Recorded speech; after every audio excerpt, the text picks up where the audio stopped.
حضرات ذوالفقار تیسرے پارے کی ایک سورہ کی چند آیات تلاوت کی ہیں۔ اللہ تعالیٰ قرآن عظیم فرقان حمید کا فہم نصیب فرمائے۔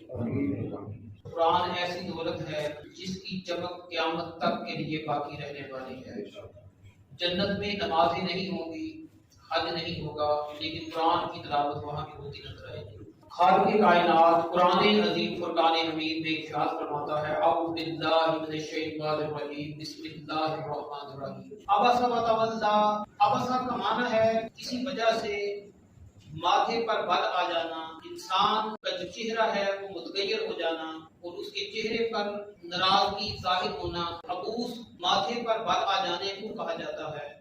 سورہ عبسہ جو ہے اس کی 16 آیات آیت نمبر 1 سے آیت نمبر 16 تک حضرت عمر بن ام مکتوم رضی اللہ تعالیٰ عنہ صحابی رسول ہیں، ان کے حق میں اللہ تعالیٰ نے ان آیات پر نزول فرمائے۔ عمر بن ام مکتوم رضی اللہ تعالیٰ عنہ کو عبداللہ بن ام مکتوم بھی کہا جاتا ہے، یہ ان کے نام میں تھوڑا سا اختلاف ہے۔ یہ حضور اکرم صلی اللہ علیہ وآلہ وسلم کے پاس تشریف لائے اور آ کر کہنے لگے مجھے ہدایت دے دیجیے، مجھے قرآن کی آیت سکھلا دیجیے۔ حضور اکرم صلی اللہ علیہ وآلہ وسلم اس وقت قریش مکہ کو دعوت حق دے رہے تھے۔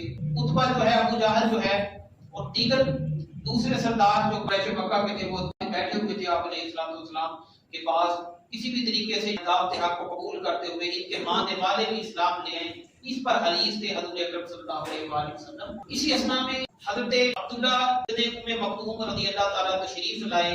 انہوں نے آ کر اپنا سوال رکھا، اپنا مسئلہ رکھا حضور اکرم صلی اللہ علیہ وآلہ وسلم کو مخاطب کرتے ہوئے۔ تو اس انداز کو اللہ وحدہ لا شریک نے قرآن عظیم فرقان حمید میں ذکر فرمایا۔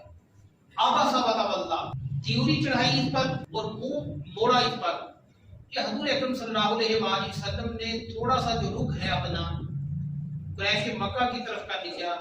جب یہ صحابی رسول تشریف لائے، حالانکہ یہ نبینہ ہے ان کو نظر نہیں آتا، آپ علیہ السلام سے یہ بار بار یہی کہتے رہے مجھے ہدایت دیجیے، مجھے قرآن سکھائیے، مجھے قرآن کی تعلیم دے، تو اس کا تکرار کرتے رہے۔ اس کو حضور اکرم صلی اللہ علیہ وآلہ وسلم نے وقتی طور پر اچھا نہیں سمجھا کہ میں چاہتا ہوں کہ قریش مکہ ایمان لے آئے، ان کی پوری ماننے والے وہ بھی ایمان لے آئے، ان میں مقتوم ہیں، یہ ہے کہ تکرار کیے جا رہے ہیں۔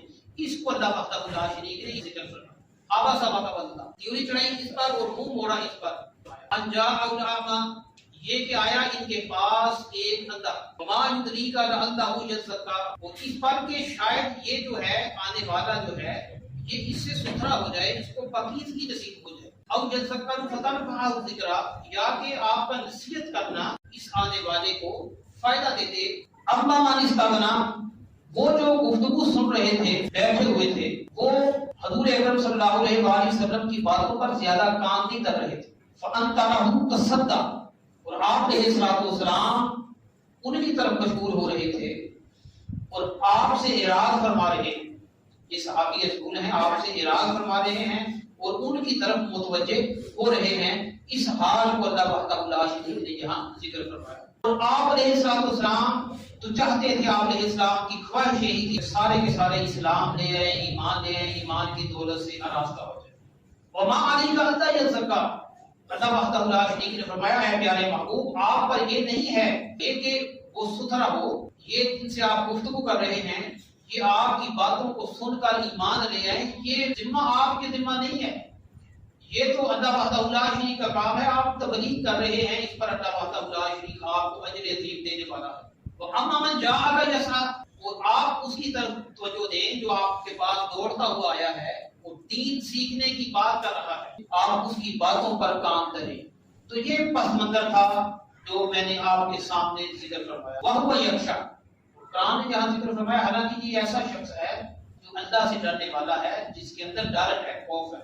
وَأَنْتَ عَنْهُ تَلَاهَا، بس آپ اس سے اعراض کیوں کرتے ہیں، اس سے منہ کیوں موڑتے ہیں اور اس سے منہ موڑ کر دوسری طرف مشغول کیوں ہوتے ہیں؟ یہ سارے معنی اس کے اندر آتے ہیں اور اس کے اندر ہمارے لیے اصلاح بھی ہے۔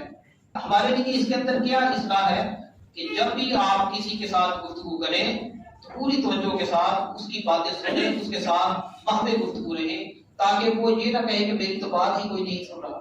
یہ تعلیم امت کے لیے تھا۔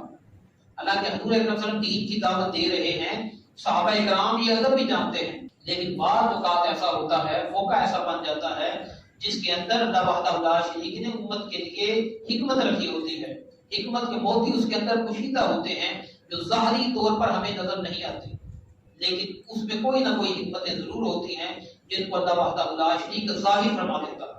کلا انہا تذکرہ، ہرگز نہیں، یہ جو ذکر ہے یہ تو ایک نصیحت ہے، فمن شاء ذکر، بس تو اس کو یاد کرو، یہ ایک نصیحت کی بات ہے۔ ایک جب سائل آیا ہے، اس نے سوال کیا ہے، اس کے اندر حکمت ہے، جب تک آپ علیہ السلام اس کی طرف متوجہ نہیں ہوئے تو اللہ وحدہ لا شریک نے آگاہی دی، اے پیارے محبوب، یہ جو آپ کے پاس آنے والا آیا ہے، دوڑتا ہوا آیا ہے اور اپنا سوال لے کر آیا ہے، یہ ایسا انمول ہیرا ہے، یہ تو آپ کی باتوں پہ کان نہیں کرتے، بے پرواہی برتنے والے ہیں، وہ آپ کی باتیں توجہ سے نہیں سن رہے، ادھر سے سنتے ہیں ادھر سے نکالنے والے ہیں، لیکن یہ جو سائل آیا ہے آپ اس کی بات کو توجہ سے سنیں۔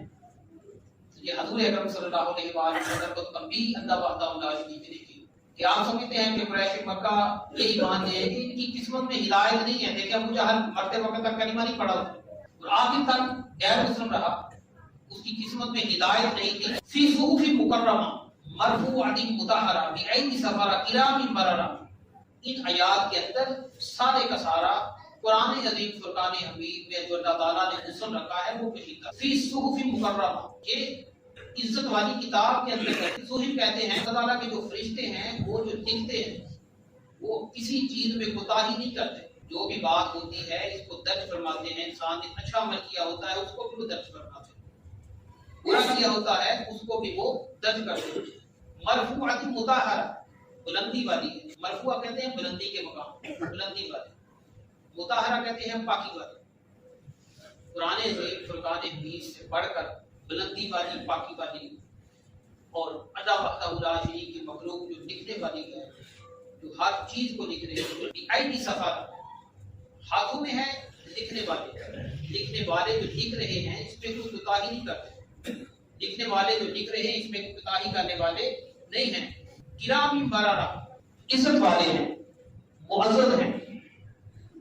کرام کہتے ہیں اکرام کو، عزت کو، آپ کسی کے ساتھ اچھے انداز کے ساتھ گفتگو کر دیتے ہیں یہ بھی اس کا اکرام ہوتا ہے، آپ کسی کو دعوت دے دیتے ہیں، کھانے پہ بلا لیتے ہیں، یہ بھی اکرام میں آتا ہے۔ ایسا عمل ہے کہ اگر کوئی شرعی مسئلہ نہ ہو، شرعی عذر نہ ہو تو قبول کرنا چاہیے، حدیث پاک میں ہے مسلمان کی دعوت کو قبول فرمائے، ہاں اگر کوئی شرعی عذر ہے تو انکار کر سکتا ہے، شرعی عذر ہونے کی وجہ سے انکار کیا جا سکتا ہے، لیکن ایسے ہی ڈاک بٹور کر کسی کی دل آزاری نہیں کرنی چاہیے، چاہے آپ کو بھوک نہ ہو کھا رہے ہیں، ایک لقمہ بسم اللہ پڑھ کے ان کے سامنے کھا لیں تاکہ ان کی جو دل جوئی ہو جائے، وہ کہیں کہ ہمارے ساتھ بھائی شامل تو ہو گیا، ورنہ یہ تو ایک نوالا کھانے کے لیے تیار نہیں تھا، اس کی دل جوئی کے لیے، دل رکھنے کے لیے آپ کھا لیں۔ یہ بھی ہوتا ہے کہ اس سے بھوک نہیں ہے لیکن اس نے ہمارے ساتھ ایک نوالا چکھ لیا ہے تو اسے چکھنا ہی کہتے ہیں۔ تو کھانا تو وہ ہوتا ہے کہ آپ ایک دو روٹیاں کھا لیں، چکھنا زبان کا نیت ہے۔ تو اہل ایمان زبان سے اللہ کا ذکر کرتے ہیں، یہ ایمان کی حلاوت بن جاتا ہے، ایمان کی حلاوت اللہ کے ذکر کے اندر پوشیدہ ہے۔ یہ عزت والی کتاب جو اللہ تعالیٰ نے ہمیں دی ہے، اور عزت والے فرشتے نیکوکاروں کی نیکیوں کو لکھنے والے ہیں۔ بررہ کہتے ہیں نیکوکاروں کی نیکیوں کو، یہ فرشتے معزز والے فرشتے ہیں، یہ لکھنے والے ہیں، معزز والے عزت والے فرشتے لکھتے ہیں ہر اس عمل کو جو بندہ مومن کرتا ہے، غیر مومن ہو وہ بھی کرتا ہے، وہ بھی لکھ دیا جاتا ہے۔ اللہ تعالیٰ سے یہ دعا کیا کرے کہ اللہ تعالیٰ جب ہم قبروں میں نامہ اعمال جو ہمارا ہے وہ ہمارے دائیں ہاتھ میں ہو، اس طرح کر کے تھما دیا جائے گا قیامت کے دن۔ قرآن یہ کہتا ہے جس کے دائیں ہاتھ میں اس کا نامہ اعمال ہوگا وہ جنتی ہوگا، اور جس کے بائیں ہاتھ میں ہوگا وہ دوزخی ہوگا۔ جس دن تمہیں نامہ اعمال تھما دینے ہیں ہاتھوں میں تو اس وقت ہمارا ہاتھ دایاں ہو، دائیں ہاتھ میں ہمارا نامہ اعمال دے دینا۔ تو عزت والی کتاب میں یہ چیزیں ذکر ہیں، لیکن یہ ہے کہ ہم قرآن کو سمجھنے کی کوشش نہیں کرتے، اس سے بے خبر رہتے ہیں۔ یقین رکھیے کہ جب تک آپ قرآن پہ عمل کرنے کی کوشش کریں گے ہر طرف سے ہدایت آپ کا مقدر بن جائے گی، صراط مستقیم آپ کا مقدر بن جائے گا۔